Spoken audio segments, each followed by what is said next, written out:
today's episode, I'm looking at the spread of the Jews.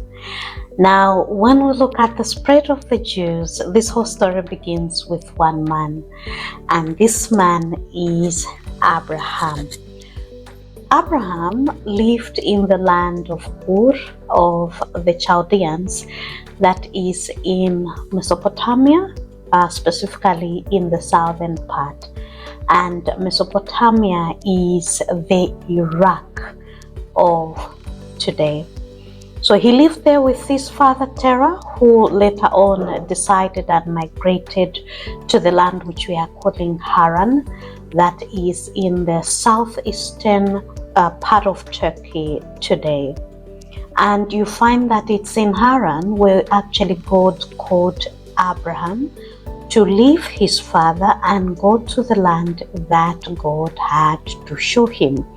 So therefore, when Abraham was called by God, he left Haran and went to the land of Canaan, where God showed him. And you find that in Canaan, or rather Canaan is the Israeli and the Palestinian territories of today. Now, it's in Canaan where Abraham grew his family, because from there now we see him having a son whom we are calling Isaac.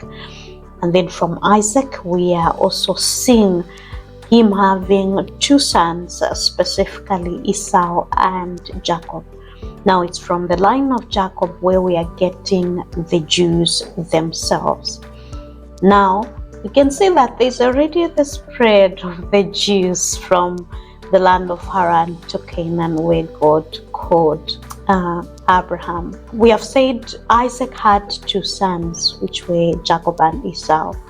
And Jacob now in turn also had 12 sons from his about 4 or 5 wives that he had.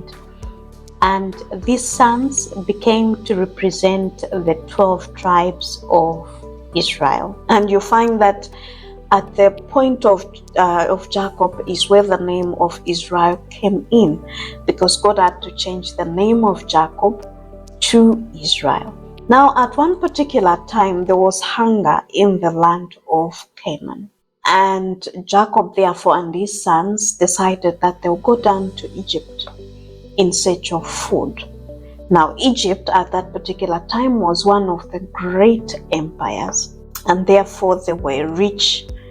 They were conquering, and you find that the land of Canaan actually at that particular time was still under the control of Egypt. So Jacob and his sons decided to go down to Egypt in search of food. Now remember, in Egypt, his son already, one of his sons was Joseph, had already gone down before them, and he went there as a slave, because remember he was sold by his brothers as a slave. So he went down before them, and at the time they were coming, he had already even been given a great position by the leadership of Israel, because of his wisdom or his visions or his interpretation. Remember, he's the one who interpreted the dreams of Potiphar. Is it Potiphar or the king? I don't know. Yeah, in those lines. So when Jacob and his 11 sons were settling there, Joseph had already settled. And it's from Joseph that that Jacob actually managed to be given a permanent place in Egypt to settle in. Like I've said, Jacob, or rather Joseph, had a great position in the land of Egypt. Therefore, they were given land to settle in, and therefore they did. Now, about 30 years passed, the generation of Joseph had passed on, and himself as well, together with his father who had passed on way before. That whole generation passed. New leadership in Egypt came through, and therefore, because of the increase in the number of the Israelites, the people of Egypt feared for their lives and said, you know what, the Israelites might outnumber us at one particular time and take over our land. Let's then turn them into slaves. And that's what exactly happened. So the Israelites in Egypt became slaves right after the death of Joseph and his generation. So the Israelites lived in Egypt as slaves for about 400 years. Now, God, of course, had his own plans, and he raised another Israelite, who was in this case Moses, to rescue the people of Israel back into Canaan. Now, by the time Moses was rescuing or taking the people of Israel back to Canaan, the total population of the Israelites in Egypt, if we were to just count the men, there were about 600,000 men. Now, if we were to put them all together with the women and children as well as the elderly, the population is estimated to be about 2.5 million Israelites were in Egypt at that particular time. So Moses was appointed and he led the Israelites from Egypt. And from there, we see another movement of the Jews from the land of Egypt back into the land of Canaan. Before the people could settle into Canaan, remember Moses, due to disobedience, God said he will not enter the promised land. Therefore, before the people of Israel could enter the promised land, Moses had to demarcate the land of Canaan to the 12 tribes of Israel. So he blessed the 12 tribes and also ensured that the land in Canaan, before they settle in, is divided so that there will not be any disputes among the tribes. So this is how the division of the land was. You find that the tribe of Levi, the tribe of Benjamin, as well as that of Judah, settled in the southern part of Canaan. That includes the tribe of Simeon.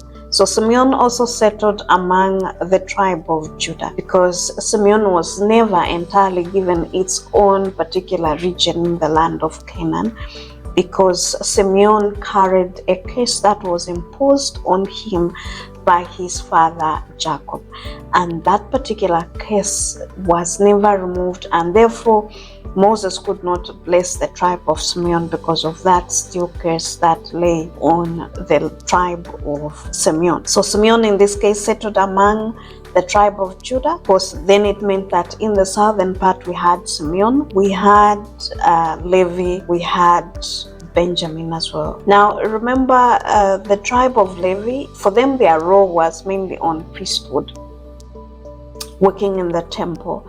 Therefore, even if they were given land, it was just a small portion where they could build their own houses, but their land was not enough for them to even grow crops, because their concentration or their works, mainly God intended their tribe to mainly concentrate with the work of the Lord that is in the temple. So that is how the settlement was for the tribe of Judah, Levi, Simeon, and Benjamin.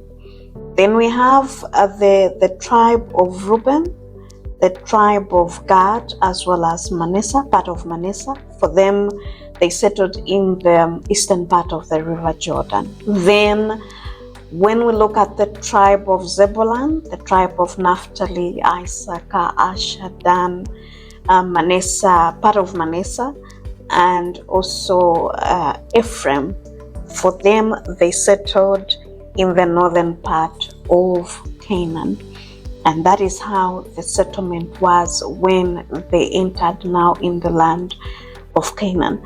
But remember, Joshua took over from Moses, and therefore he led the Israelites into the land of Canaan. So we are seeing another movement of the Israelites from the land of Egypt into Canaan, where they settled as their own God-given land.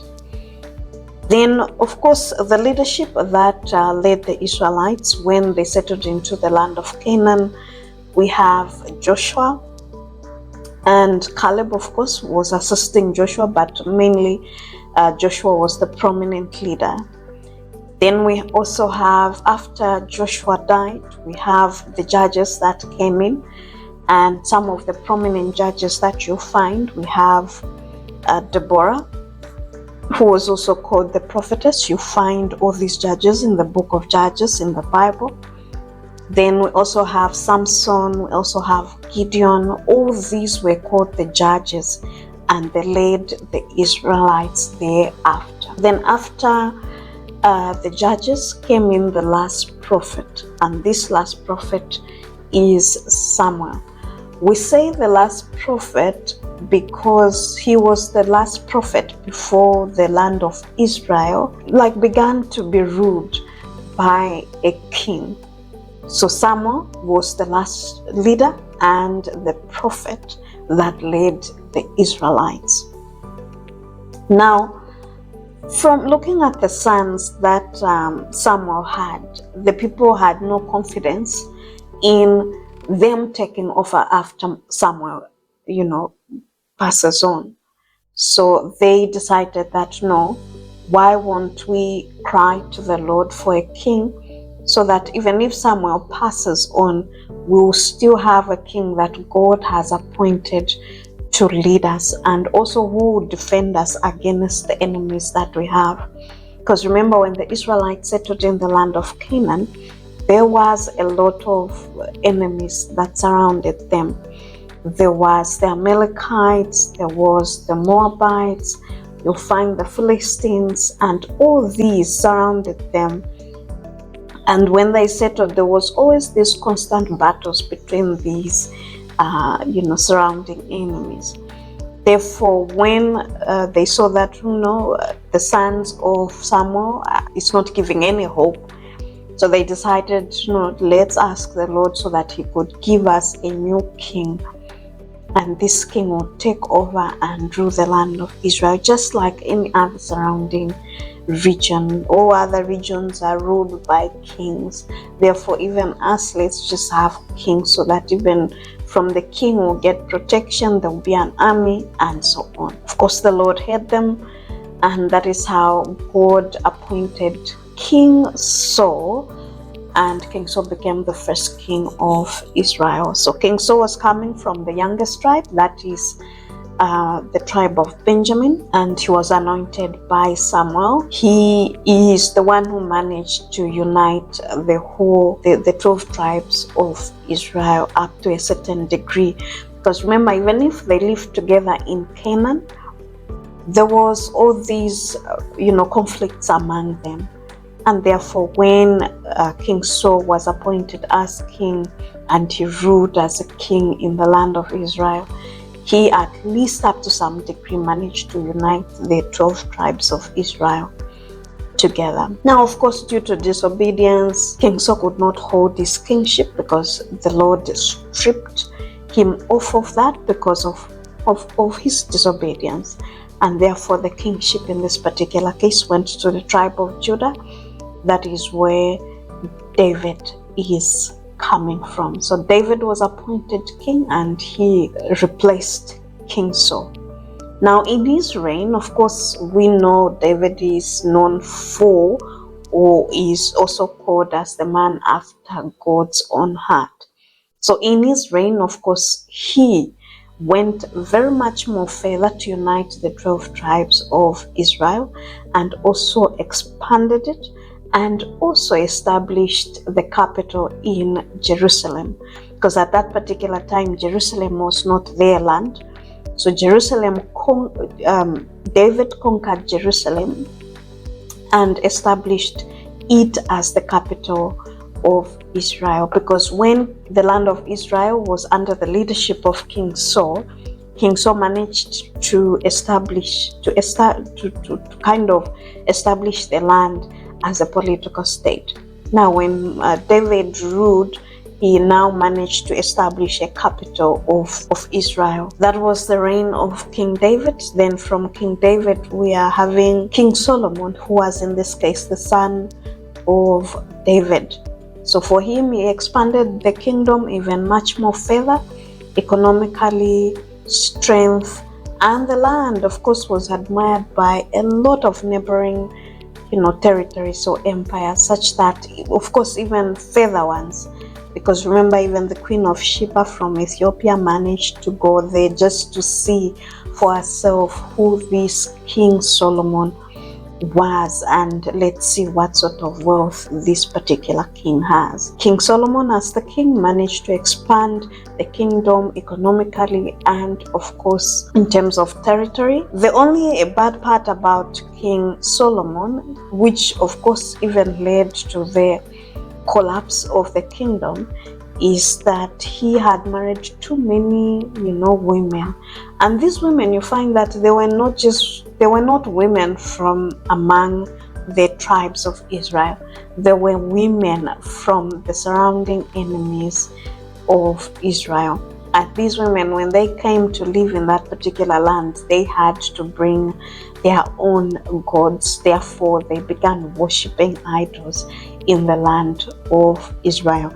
And that kind of contributed to the downfall of King Solomon. Now, the other part had to do with the heavy taxes that imposed on the people of Israel, specifically on the other tribes. Because remember, he himself is coming from the tribe of Judah. These are the 10 tribes, such as Reuben, Issachar, Naphtali, Dan, Gad, Manasseh, Ephraim, and so on. These imposed a lot of heavy taxes on them. Therefore, when he died, his son took over, who was Rehoboam.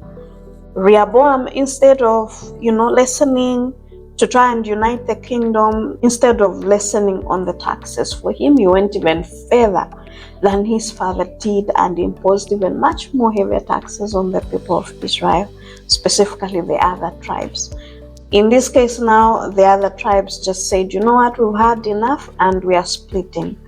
And that is how the kingdom of Israel, or the land of Israel, had to split into 2 kingdoms during the reign of King Solomon's son, who was Rehoboam.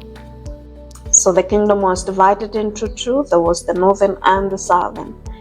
The northern, of course, comprised of the 10 tribes, which was Reuben, Zebulun, Dan, Naphtali, Manasseh, Ephraim, Issachar, all of those. They formed the northern kingdom in the northern part, and they established their capital in Samaria. Of course, later on, in the northern part, we have the northern kingdom, and this kingdom was called Judah. The northern one was called Israel. The southern one, was called Judah.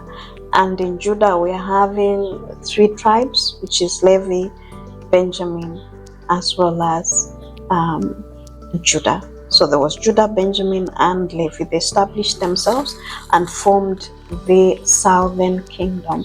For them, their capital remained in Jerusalem, because remember, Jerusalem was located in the southern part of Israel. So that is how the kingdom of Israel was split into 2, and they became 2 different parties with their own governors and so on. Because remember, the northern part of the kingdom, in this case, which was Israel, also established their own capital in Samaria. And that is how the division was. And the northern kingdom, in this case, was ruled by Jeroboam. The southern part was ruled by Rehoboam, the son of Solomon. Jeroboam was the son of Nebat from the tribe of, I think, Ephraim. And remember, it was during King Solomon when the first temple of the Lord was built, and this temple was built in Jerusalem. So when that division occurred, it meant that the southern kingdom are the ones that kept the temple of the Lord to themselves. The ones in the northern had to establish their own temples, smaller ones where they could go and worship the Lord, because they were not allowed to go and worship in Jerusalem. Then there rose then a kingdom that is in Mesopotamia. Remember, Mesopotamia is where Abraham grew up from with his father before he moved to the land of Terah. So from in Mesopotamia at that particular time, during when the land of Israel was divided into 2, a great empire rose in Mesopotamia, and this one was called the Assyrian Empire. So the Assyrian Empire was on the verge of conquest. They were conquering, taking over, taking control of all the kingdoms that they came across with. So some of the conquered lands by the Assyrians, that is from Mesopotamia, one of them became the land of Israel, which is the northern kingdom. Syria also, which was at that time called Aram Damascus, was also conquered by the Assyrians. We've also got Phoenicia in this case, which is now Lebanon.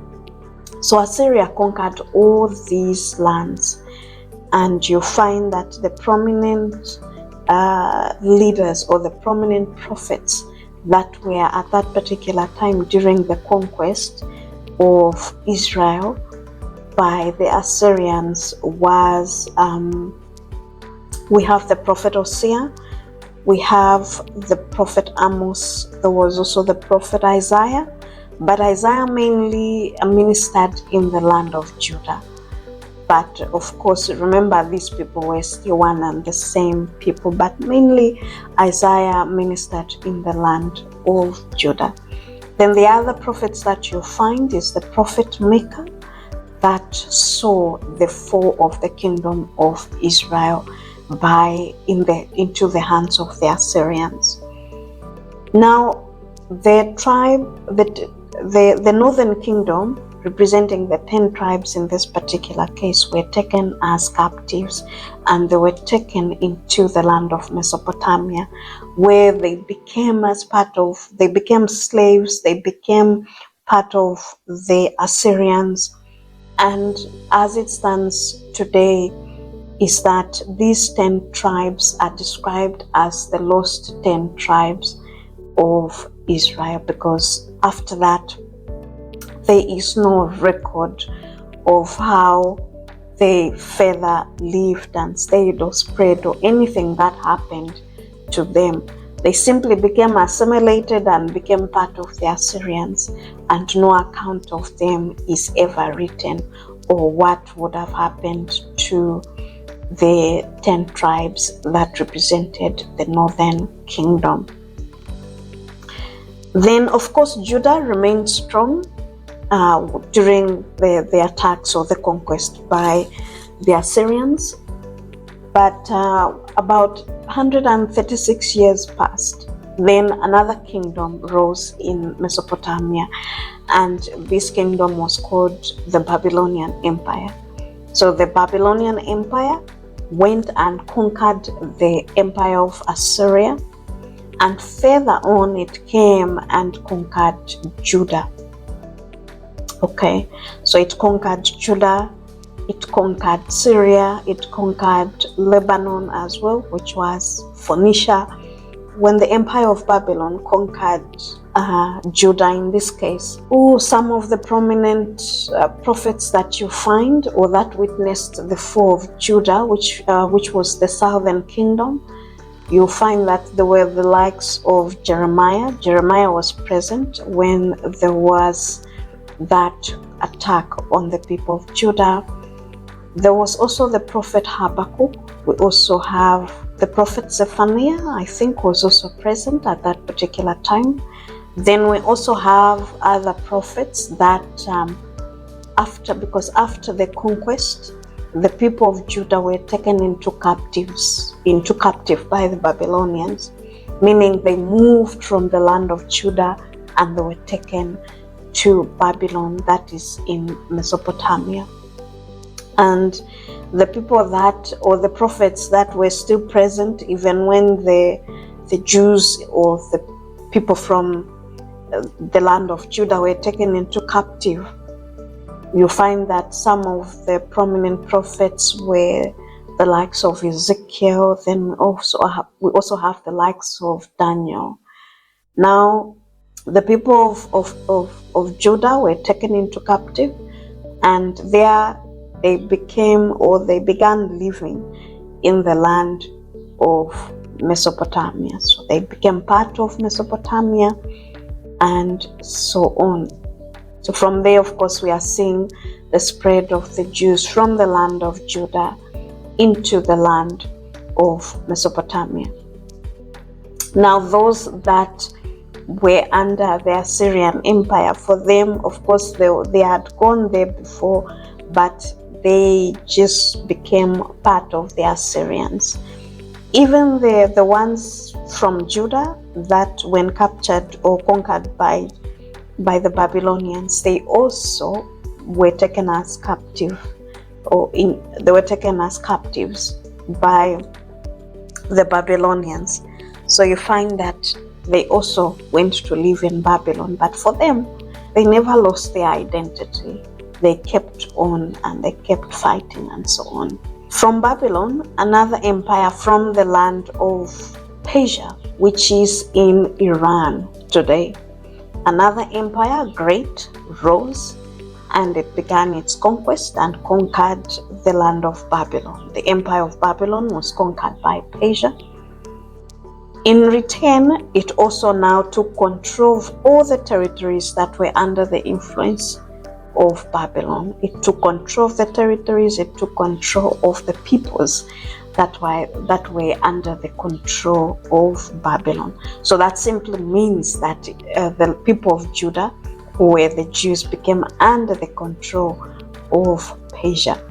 So wherever Persia conquered, the people of Israel also spread.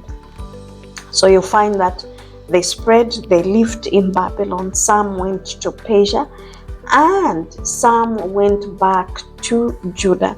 Because when the Persian Empire took over from Babylon, or took control or conquered Babylon, in trying to remain, to maintain relation with the conquered lands, for them they allowed the people to, up to some extent, govern themselves.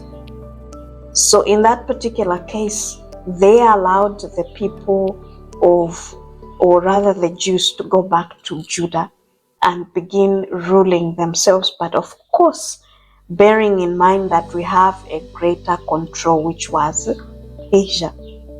So Persia allowed them to go back. So that simply means that we have the Jews in the land of Persia. We also have the Jews in the land of Babylon. We also have the Jews, those that have returned back to Judah. Okay, and during the reign of Persia, especially during the King Xerxes, is where we have the story of Queen Esther and Mordecai. So Esther and Mordecai are among the people that, even if Persia said go back to your land, for them they remained as part of Persia. It was all the choice of the people. Others went back, others remained. And Queen Esther and Mordecai are among those that decided to remain as part of the Persian Empire. Now those that went back to Judah are the ones that now went to build the second temple of the Lord. Remember, the first temple was built by King Solomon, but those who went back during the reign of Persia are the ones that went to build the second temple of the Lord. Now after Persia, another kingdom rose, but this kingdom is coming from the land of Macedonia. That is in Greece today. This kingdom was led, of course, by Alexander the Great. Alexander began his conquest. First of all, he conquered Persia.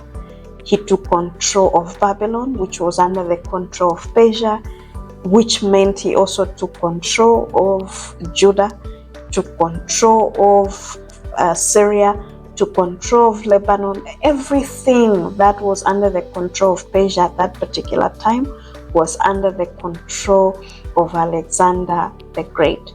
For him, he even went further and conquered the northern part of Africa, which in this case was the land of Egypt.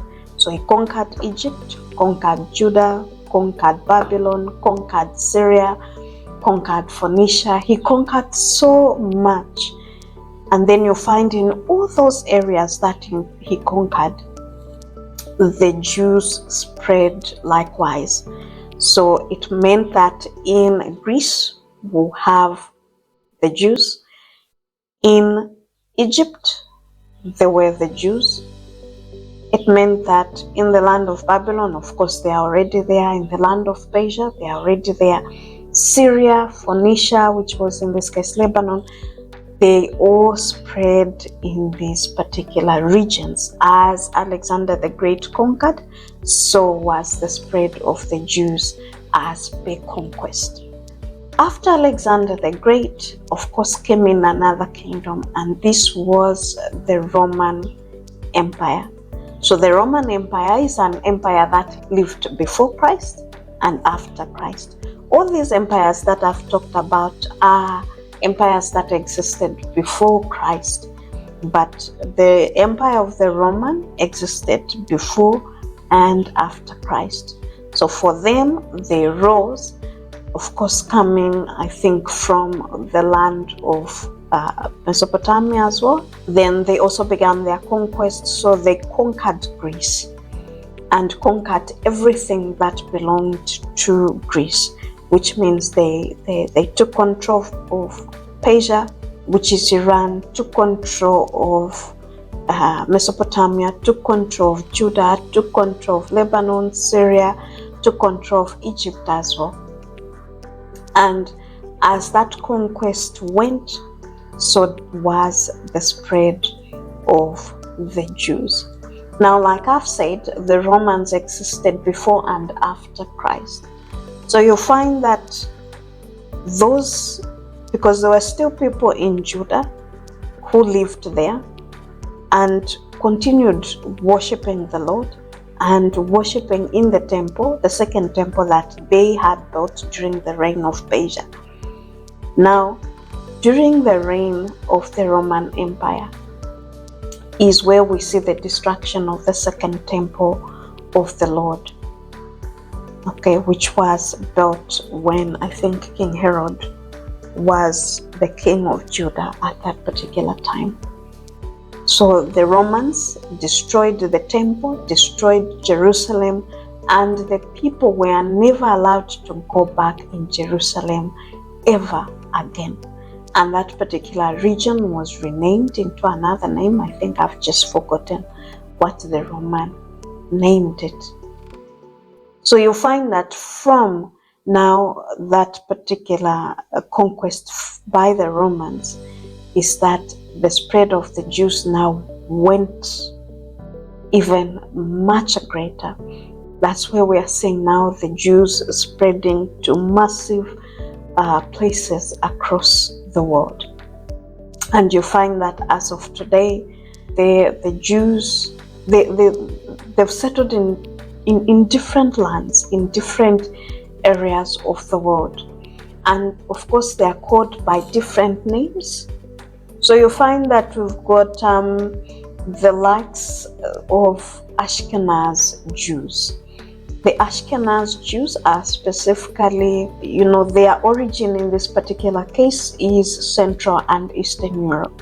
So it means that's where they came from, but it simply means that's where from Judah or through all these conquests that they had, they ultimately settled in Central and Eastern Europe. But then currently the Ashkenaz Jews, you find them in the United States, you find them in Israel as well. They are also in Canada, United Kingdom, Germany, as well as Argentina. So those are the Ashkenaz. Then we also have the Sephardi Jews. Yeah. So the Sephardi Jews specifically originate from Portugal as well as Spain. But when we look at where currently they are, these are in Israel, you find them in Morocco, you find them in Turkey, in France, Italy, Greece, Spain, and Portugal. So you find these Jews that we are calling the Sephardi Jews. Then we also have the Mizrahi Jews. These came from the Middle East and Asia. So you'll find them mostly in Israel, where we have the largest population. They are also in Iraq. You find them in Yemen, You also find them in the United Arab Emirates. Although in the United Arab Emirates, they are quite a small number. Okay, then we have the Ethiopian Jews, who are also referred to as the Beta Israel, the Beta Israel. Yes, so for them, they are originally from Ethiopia. So you've seen how the spread just went everywhere. So their original place is Ethiopia, but you find that most of the majority of these Jews are in Israel, and a small population remains in Ethiopia. Then we have the Indian Jewish Jews, who are also called the Bene Israel. They are also called the Cochin Jews. They are also called the Baghdadi Jews. So they are just a small population in India, and some of them are living in Israel as well as United Kingdom. So the people of Israel, who are called in this case the Jews, have really spread from the time of Abraham to the current times. And that's when, remember, there's the land of Israel, or the country called Israel. So that country was established in 1948. And I think mainly the reason was, because wherever they went, these people were mistreated. Remember, during the Second World War, Hitler really massacred them, destroyed them, and so on. So after the Second World War is when they now decided, I think together with the help of the United Nations, to build the country Israel, where the Jews rather could settle in and build their own country. So before they could decide that they settle in Israel, the other lands that were thought of, and miraculously I think Kenya, part of the land in Kenya was thought of to say, okay, let's make the land of Israel in Kenya. That was after the Second World War, and establish the land of Israel there, where the Jews could just go there and have their own land. Well, this is the end of the episode on the spread of the Jews. It's quite interesting because nobody had ever thought that this is how the spread was.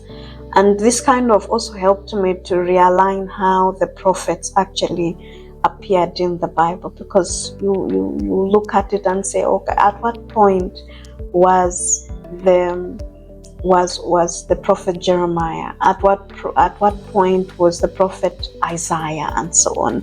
So you find that with this understanding of how the spread of the Jews occurred actually also helped me to realign how the prophets from the Bible appeared at each particular time. I hope you also had found this episode quite interesting, as I did. And of course, we'll continue learning in this particular manner. So if you have a particular topic probably that you would want me to look at, of course, you are free to put that particular information in the comments below, so that we research on it and give you the information. It's always important to learn about these things. So thank you for watching. Bye bye.